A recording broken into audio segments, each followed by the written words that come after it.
You woke up this morning already behind. Before your feet even touched the floor, there was a list, messages, a deadline, something you forgot to do yesterday that is now waiting for you today. You move through your hours like you are being chased by them, and somewhere in the back of your mind a quiet voice keeps whispering that you should be doing more. You tell yourself this is simply modern life. You tell yourself that somewhere deep in your wiring you were built for this, that your ancestors worked even harder than you do, scratching at the dirt from sunrise to sunset, fighting and starving, and barely surviving each brutal day. But the real answer is far stranger. The people you descend from, the ones who lived through the overwhelming majority of human existence, may have worked less than you, far less. And by several honest measures, they may have been more content than you are right now. Let that settle for a moment. For around 300,000 years, anatomically modern humans lived as hunter-gatherers. Farming is recent. Cities are recent. The office, the commute, the glowing screen, the calendar stuffed with obligations, all of it is a thin sliver at the very end of a very long story. If you compress the entire span of our species into a single 24-hour day, agriculture would arrive only in the last few minutes before midnight. Everything you think of as normal life is a last-second experiment that the human animal has barely begun to run. So what were people actually doing for all those hundreds of thousands of years before the experiment began? The assumption was always grim, nasty, brutish, and short. That phrase comes from the philosopher Thomas Hobbes, writing in the 1600s, imagining a savage past he had never once seen with his own eyes. For centuries, that image went unquestioned. The ancient human was pictured as a desperate, hollow-cheeked creature, always one missed meal from death, with no time for anything but the next frantic mouthful of food. It was a story that flattered us. It made the modern world look like a rescue. Then in 1966, something cracked. An anthropologist named Richard Borshay-Lee went to live with the Juhuanzi, a group of San people in the Kalahari Desert of southern Africa. These were people still living by hunting and gathering, in one of the harshest landscapes anywhere on Earth, a place of searing heat and long droughts and thin soil. If the old story was true, if foraging was a permanent brush with starvation, then surely here, in the desert, of all places, he would finally see the misery with his own eyes. He decided to do something almost no one had bothered to do before. He decided to actually count. Lee tracked exactly how much time these people spent finding and preparing their food. He weighed what they brought back. He measured the calories they collected. He watched, day after day, who worked and who did not. And the numbers he wrote down quietly overturned an idea that had stood unchallenged for 300 years. The adults spent on average somewhere between 2 and 3 days a week getting food. Not 8 hours a day, every day until they dropped. A few hours, a few days a week. The rest of their time, the great bulk of their waking lives, was simply their own. What did they do with all of it? They rested. They talked for hours. They walked to visit relatives in other camps and stayed for days. They played games, told long winding stories, made music, and slept through the worst heat of the afternoon without a trace of guilt. Children were not pushed into labor and were left to play for years. The elderly, who could no longer hunt or gather much of anything, were fed and cared for anyway, simply because the group shared what it had. Roughly 40% of these people, at any given time, did almost no food work at all, and nobody seemed to resent them for it. And here is the detail that breaks the old story completely. Their diet was not a sad scramble for scraps. They ate a wide and changing variety of plants, nuts, roots, and meat, often more varied than the diet of a modern person living on a handful of processed staples. The mongongo nut alone, which grew across their land in enormous abundance, was so rich and so reliable that when Lee asked one of the Juhowansi men why his people had never taken up farming, the man gave an answer that should stop you cold. Why should we plant, he said, when there are so many mongongo nuts in the world? Sit with that question for a moment. It is not the question of a desperate man. It is the question of a man who already has enough. An anthropologist named Marshall Sahlins took findings like these, gathered from foraging peoples across the planet, and gave them a name that shocked his entire field. He called hunter-gatherers the original affluent society. Affluent, wealthy, not in spite of having almost no possessions, but in a strange way because of it. His argument went like this. There are two different roads to satisfaction. One is the road you know, the modern road, the road of producing and acquiring. You want more, so you make more, so you can buy more, so you can want more, forever chasing a finish line that quietly moves away from you every time you get close. The other road is far quieter. On that road, you simply want little.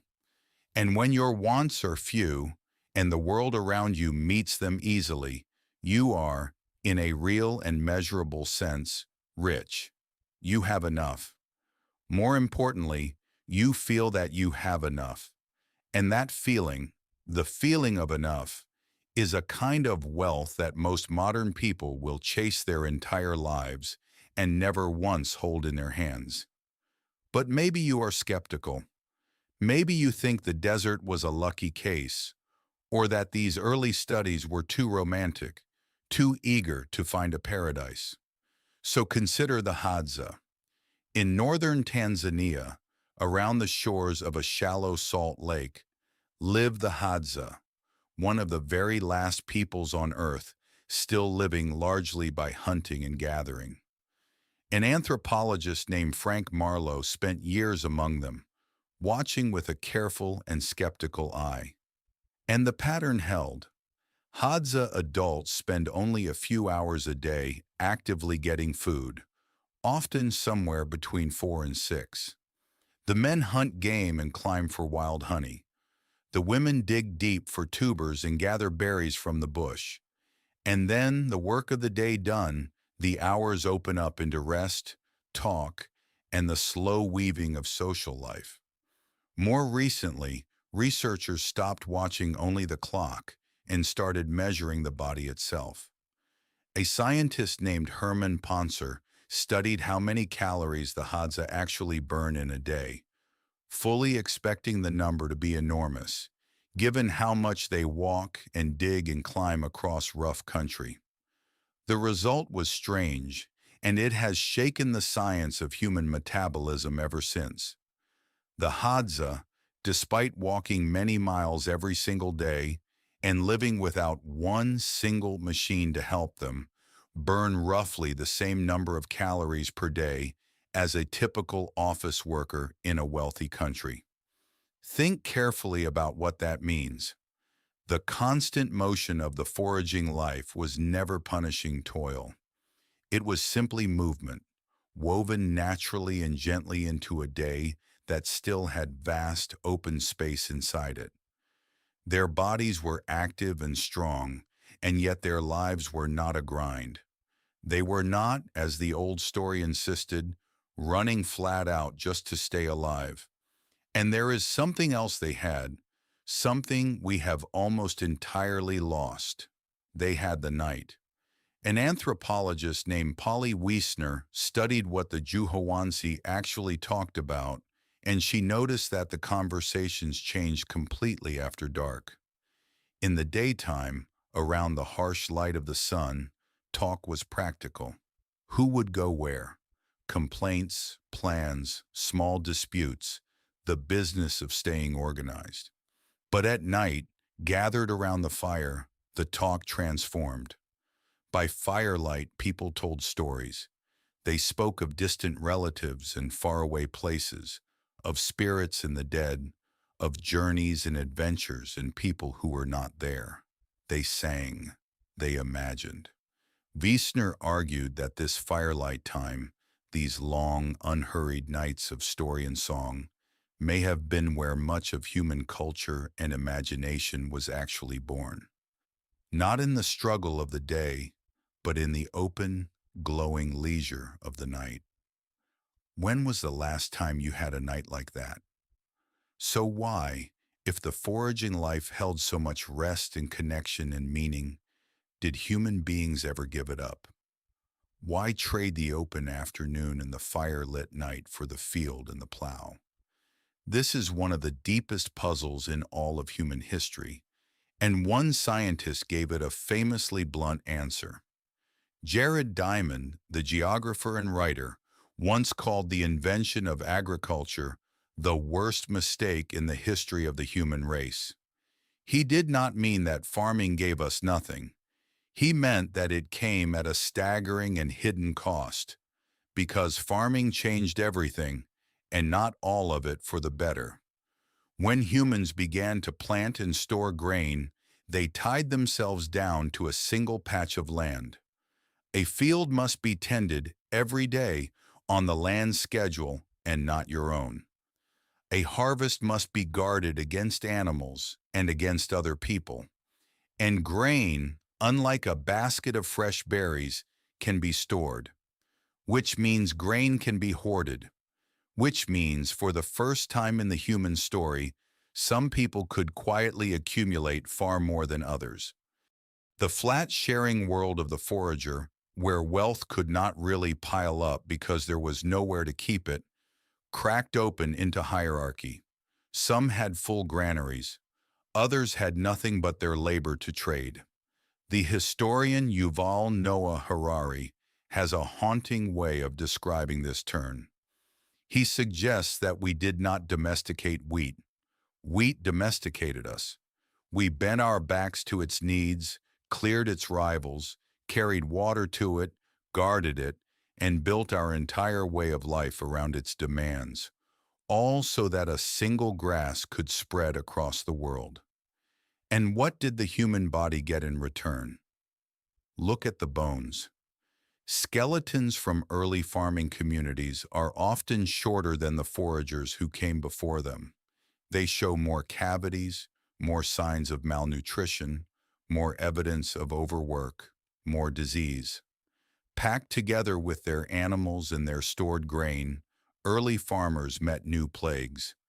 They ate a narrower, poorer diet, leaning heavily on a few starchy crops. They worked longer and harder than their grandparents ever had.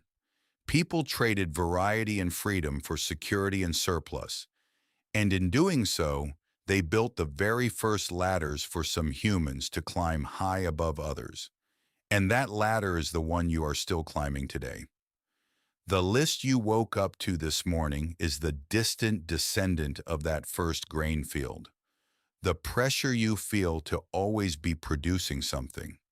The strange guilt that creeps in when you rest.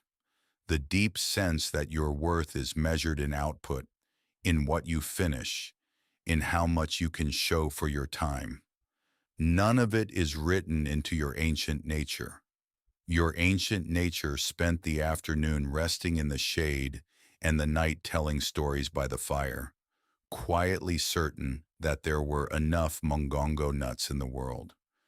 So why does rest feel so hard for you now? Why, when you finally get a free hour, does a low hum of guilt rise up, a nagging sense that you should be doing something useful with it? That feeling is not the voice of your ancestors. It is the voice of the last few minutes before midnight on that compressed human clock. A very new voice, a very recent invention, wearing the mask of something ancient and pretending it has always been there.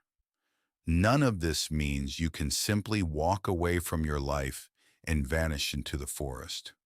The world you were born into is the world of the grain field, of the granary and the ladder, and there is no going back through that particular door. The farmers won, and we are all their children now. But there is something worth knowing in all of this, something that the deepest layers of your ancestry are quietly trying to tell you across 300,000 years. You are not built to be behind. The feeling that you are always falling short, always owing more, always just one more task away from finally being allowed to stop and rest, is not the truth of what a human being is. For the vast, sprawling majority of our time on this planet, your kind knew how to have enough. They knew how to stop. They knew in their bones that a life is not a thing you earn by working harder and harder, but a thing you are already living right now, in the warm and open hours that lie between the necessary tasks. You woke up this morning already behind. But the oldest part of you, the part that walked the savannah and slept through the heat of the afternoon and gathered by the fire to imagine and to sing, the part that never once wondered why it had not yet planted a field, knows the deeper truth. You were never really behind at all. There was always enough. There was always, only ever, this single day. And inside it, waiting quietly beneath all the noise, the ancient and patient permission to actually live.